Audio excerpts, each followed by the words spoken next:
Coucou, bonjour, bonjour les amoureux, les amoureuses. Je suis contente et remplie de gratitude de te retrouver pour ce nouveau lit solo. Je pense qu'on est au 15e lit solo. Oui, hein, ça fait déjà 2 semaines que je me pose ici sur la pelouse à respirer l'air frais. Hein? C'est souvent quand on commence à vous enlever quelque chose que vous vous rendez compte de l'importance de la chose. Hein? Quand on enlève quelque chose. Et personnellement, je refuse de porter le masque. Hein? Parce que j'aime respirer l'air frais. L'air frais.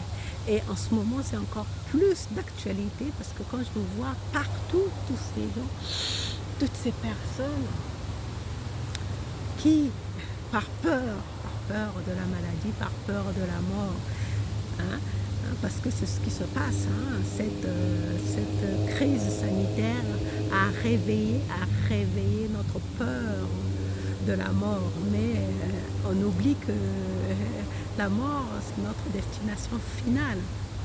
Et surtout, ce que je constate aussi avec cette histoire de port de masque, parce que ça prend des tournures, hein, ça prend des tournures, pas possible, avec cette histoire de port de masque, ben, on nous a enlevé notre bon sens.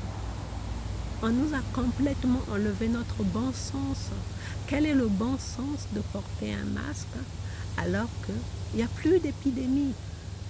Oui, il y a quelques clusters, comme on le dit, il y a quelques clusters. Mais puisqu'on les a repérés, ces clusters, à ce moment-là, c'est dans ces endroits-là que peut-être on pourrait être plus vigilant. Mais dans le reste de la ville, il n'y a plus d'épidémie. En plus, on n'arrête pas de dépister. On n'arrête pas de dépister en ce moment. Donc, moi, ça me laisse perplexe, ça me laisse pensive de voir à quel point, sous prétexte d'une crise sanitaire, on nous empêche le droit, on nous enlève le droit de respirer librement l'air. C'est devenu réellement un luxe. Je n'en reviens pas. Quand j'y pense, je n'en reviens pas. Je me dis, mais c'est devenu un luxe. Hein? Je sais que je vais me faire fustiger par les personnes, les pro-masques. Oui, c'est vrai. Mais moi, ça m'est égal. Moi, je fais juste jouer mon bon sens.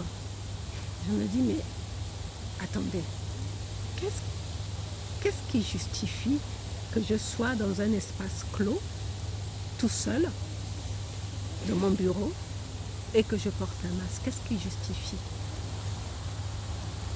C'est vrai que cette histoire de masque va faire couler beaucoup d'eau.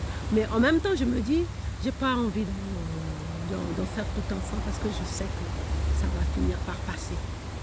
Tout ça n'est que temporaire. Tout ça n'est qu'une comédie que nous sommes en train de nous jouer mutuellement. Et ça finira par passer. Comme disait l'histoire de Salomon, là, je me souviens, il y a un conte initiatique qui racontait que le roi Salomon, hein, le fameux roi sage, là, souffrait d'une dépression. Et comme il était entouré de mages, il avait demandé à ces mages de lui confectionner une bague magique. Moi aussi, là, je considère que c'est une bague magique que j'ai parce qu'il y a des symboles Adinkra dessous. D'ailleurs, il faut que j'aille voir ce que ça veut dire, ces symboles-là. Ce symbole, il me semble que c'est le symbole de l'infini. Oui, il me semble que c'est le symbole de l'infini. Voilà. Donc, il avait demandé qu'on lui fasse une bague magique qui va faire partir sa dépression.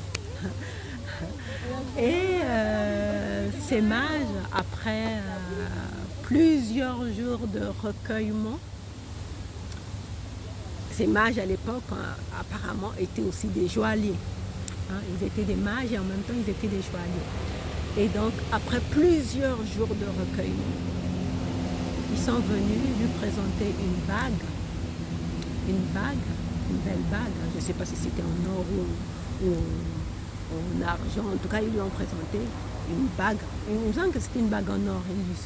Ils lui ont présenté une bague en or dans laquelle il y avait inscrit « Ceci aussi passera ».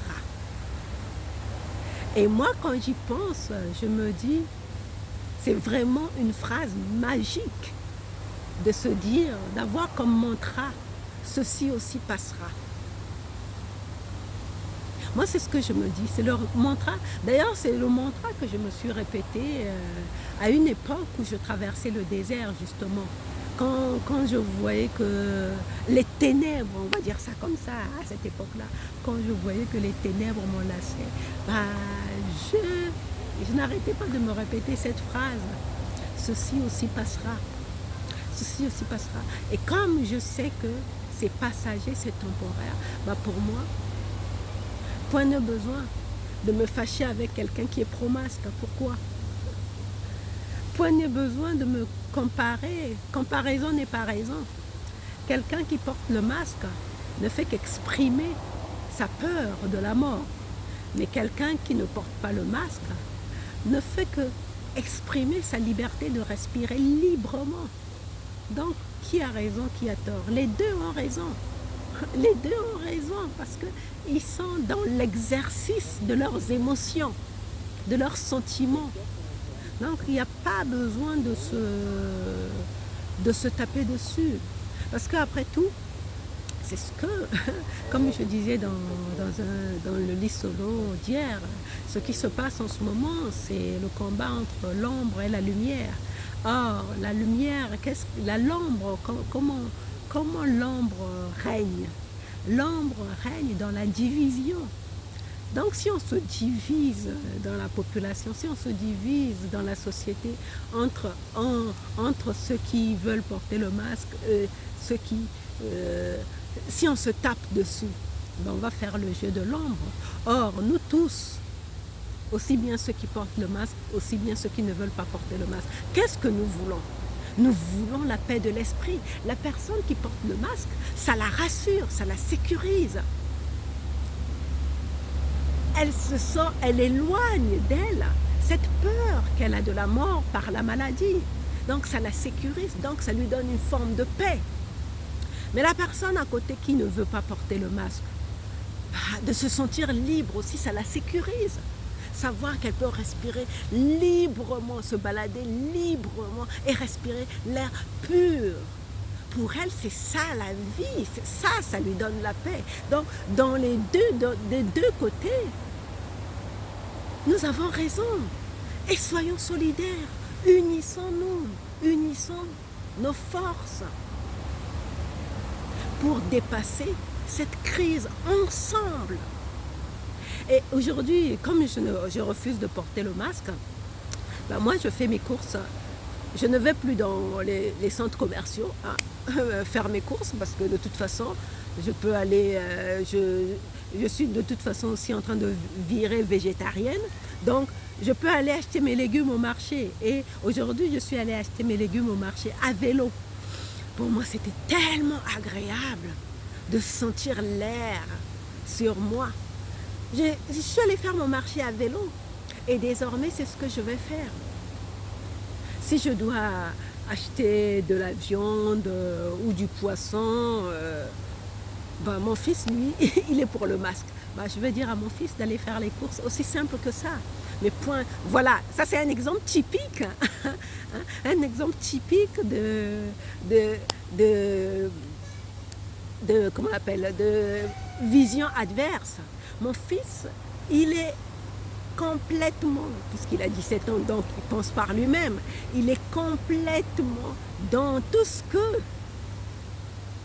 disent les médias. Lui, il suit.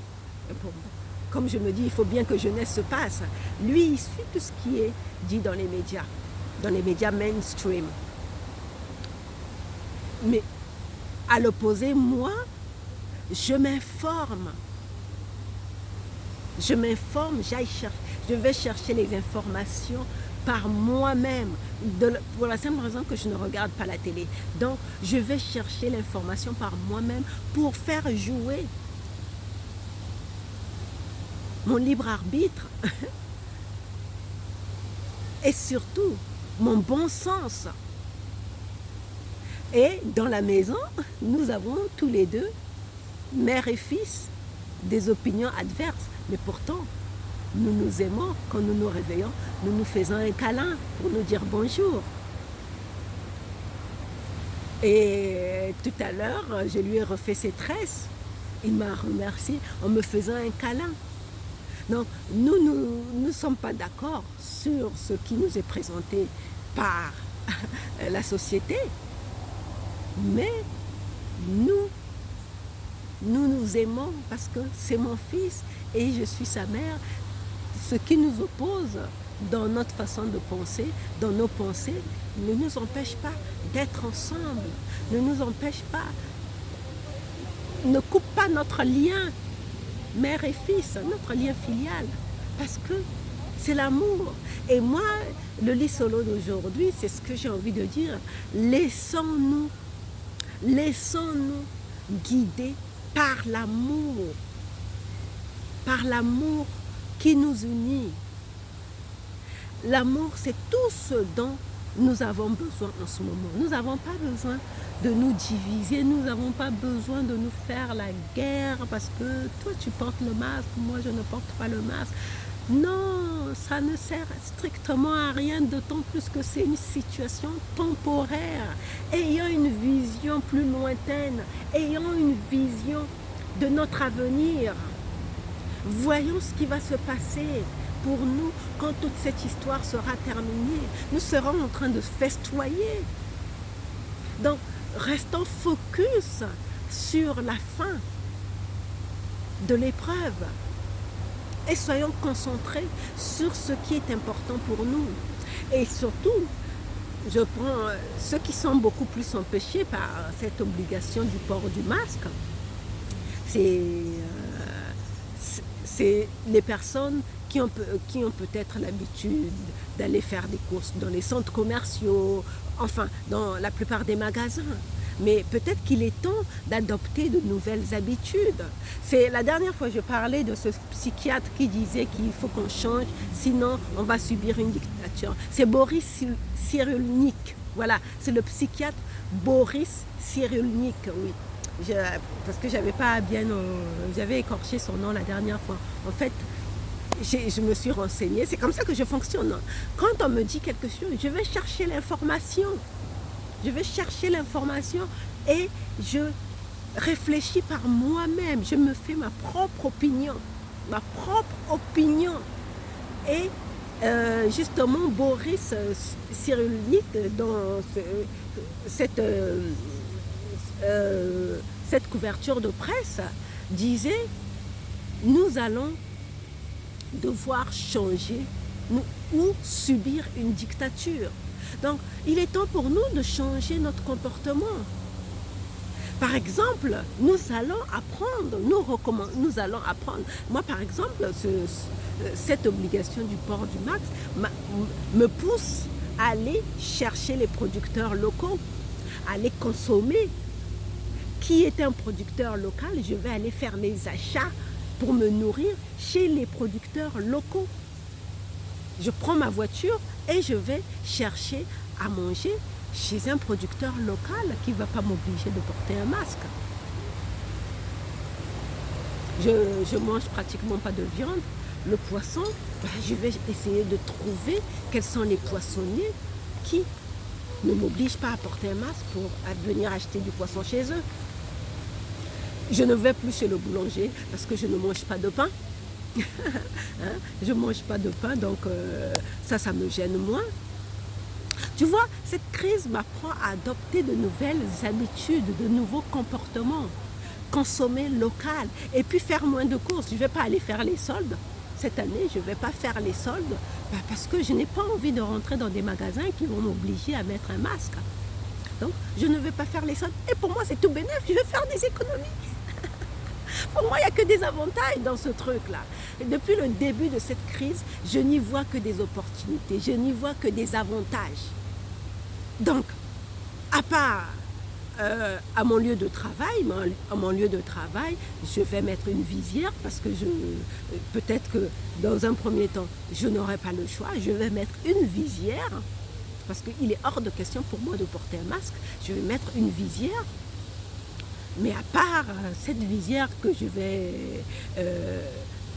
je serai contrainte de mettre, je ne vais plus aller dans les magasins où on me dit de porter un masque. Et pour moi, c'est tout bénef, je vais économiser des sous. J'économise. Ça m'apprend aussi à me dire, mais à me contenter du strict nécessaire. J'ai suffisamment de vêtements comme ça dans mon armoire. Pourquoi aller faire les soldes, m'enquiquiner à mettre un masque alors que je n'ai pas besoin de plus de vêtements? Pourquoi m'enquiquiner à aller courir les rayons des centres commerciaux à savoir ce dont j'ai besoin, peut-être que je rate une occasion, alors que j'ai tout à la maison? Donc tu vois, cette crise nous apprend, pour moi en tout cas, ça m'apprend à changer mon comportement de consommateur. Je ne vais plus consommer à outrance. Je ne consomme plus à outrance parce que les frontières me sont fermées. L'entrée m'est interdite d'aller consommer, donc je ne fais plus consommer, je fais des économies. Je reste chez moi et je me contente d'aller au marché pour me nourrir. Si j'ai besoin de me nourrir, je vais au marché, je vais acheter mes fruits et légumes et basta. Donc, pour moi, il n'y a pas à se faire la guerre. Restons unis, restons solidaires et faisons surtout jouer notre bon sens dans tout ce qui se passe. Faisons jouer notre bon sens. La victoire est certaine. La victoire, la lumière gagne toujours. L'amour gagne toujours. Personne ne te fera croire le contraire. Personne ne te fera croire le contraire. La lumière gagne toujours. L'amour gagne toujours. Et l'autre chose aussi que je voulais ajouter à propos de cette crise, de cette obligation du port de masque, c'est que ça nous appelle à nous informer sur les lois. Hier, justement, je me suis rendu compte que cette obligation du port du masque a été signée par décret et non pas par un arrêté ministériel. Et dans ce décret, je suis allée voir. On ne dit pas dans les magasins, dans les centres commerciaux, on n'en dit pas. On dit juste l'obligation de port de masque dans les marchés couverts. Donc tu vois que c'est nous-mêmes citoyens, nous-mêmes les individus, qui faisons du zèle. Nous faisons du zèle pour rien. Et c'est ce que l'ombre a voulu. L'ombre, c'était ça son but. Nous faire accepter une situation. Et puis c'est nous-mêmes qui allons faire les policiers les uns pour les autres. C'est tout ce qu'il voulait, l'ombre. Mais comme on dit, l'ombre est nécessaire à la lumière. Pour moi, je n'ai pas à jeter la pierre sur qui que ce soit. Je me refuse de considérer que qui que ce soit a tort, qui que ce soit me fait du mal. Je ne suis la victime de personne parce que l'ombre est en train de faire nous pousser à la lumière, à aller vers la lumière. Et l'ombre est nécessaire. Regarde l'étoile. Moi, à une époque, je posais dans une école de peinture. J'étais modèle dans une école de peinture. Le professeur, quand il venait surveiller le travail des élèves en peinture, il leur disait de faire jouer l'ombre. Parce qu'il n'y avait pas, pour que ça puisse bien apparaître, pour que leur dessin puisse ressortir correctement, l'ombre était nécessaire. Donc, il n'y a pas à jeter l'opprobre sur qui que ce soit, que sais-je, dont on entend parler hein, partout, dans les théories soi-disant complotistes. Nous n'en sommes plus là aujourd'hui. Nous en sommes à ce qui est important. Qu'est-ce qui est vraiment important pour nous aujourd'hui? Je veux m'arrêter là, c'est la question à te poser. Je vais m'arrêter là aujourd'hui. Qu'est-ce qui est réellement important pour toi aujourd'hui? Maintenant, là, qu'est-ce qui est important quand tu regardes tout ce qui se passe autour de toi? Qu'est-ce qui est réellement aujourd'hui important pour toi? Voilà, je te remercie d'avoir regardé ce 15e lit solo jusqu'au bout. Et demain, on se retrouve. Je vais venir très tôt parce que demain, je reprends le travail. Parce que là, j'étais en vacances. Hein. J'avais dit que je le ferais que pendant les vacances, mais je crois que j'ai pris goût. Comme on dit, hein, l'appétit vient en mangeant. Donc, bonjour. Bonjour. Alors oui, c'est des passants. Donc, j'ai pris goût. Donc, je vais, comme je ne commence à travailler qu'à 11 h, je vais venir très tôt, m'installer là sur la pelouse, respirer encore une fois de plus. Cet air frais, hein, jouir de cette liberté de respirer l'air frais pour pouvoir encore faire mon petit lit solo avec toi. En tout cas, je te remercie. Gratitude, toi qui es fidèle à ces maçonneurs. Donc, on se retrouve demain. Prends soin de toi, prends soin de ton esprit et surtout, cultive-toi, renseigne-toi, instruis-toi parce que la connaissance, c'est le pouvoir. Voilà. Bisous, bisous. Ciao.